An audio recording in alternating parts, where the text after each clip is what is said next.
Would you like to come out today? Oh, yes, please, said Edward. So they lit his fire, made lots of steam, and Edward puffed away.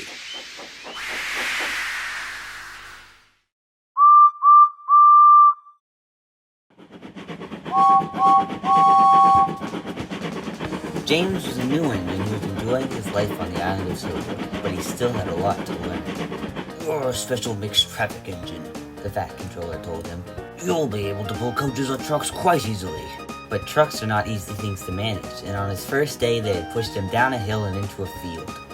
He had been ill after the accident, but now he had new brakes and a shining coat of red paint. "The red paint will cheer you up after your accident," said the Fat Controller kindly. It did, immensely.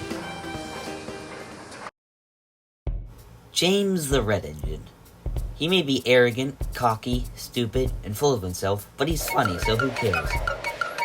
James, unlike Percy, actually has a basis, that being a Furnace Railway D5, although one has obviously had quite a few modifications. I'll explain this later down the line, if you'll excuse the pun.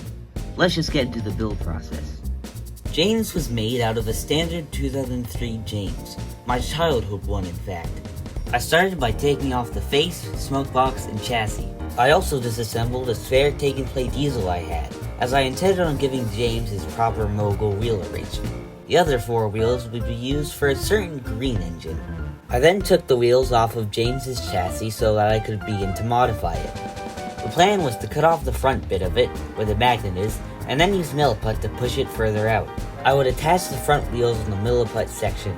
Then I would extend the running board to match the chassis. While cutting, I noticed that it was taking extremely long and the chassis was getting really hot for some reason. Only once I finished did I realize I was cutting through a part of the magnet that was inside the chassis. Good to know how they're attached, I suppose. While taking apart James's tender, I kinda broke a bit off of it. I thought I could just use Tamiya putty to keep it on, but the part just came clean off. I just filled the gap using milliput. Afterwards, I sanded down James's dome and put milliput over the slot. While I had the milliput out, I extended the chassis and running board. The running board bit fell off after it dried somehow, so I just reattached it with Tamiya putty. Then I made James a nice tall dome and stuck it on the boiler.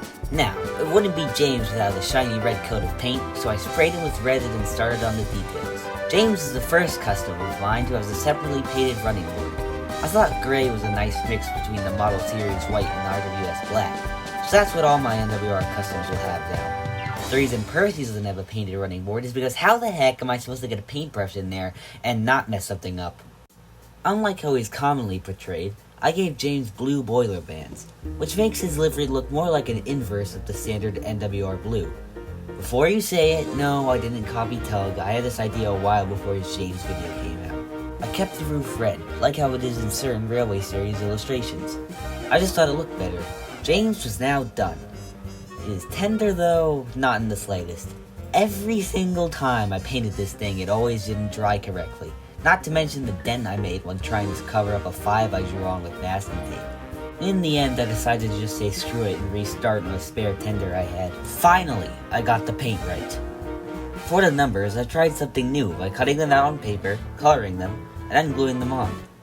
I'll admit that they don't look the best, but trust me, they're a lot better than the ones I tried to draw on. And after all that, James was finally done. He's definitely my best customer yet. I think I'm starting to get the hang of this whole thing. Until next time, this is EdwardsDayOut, signing off.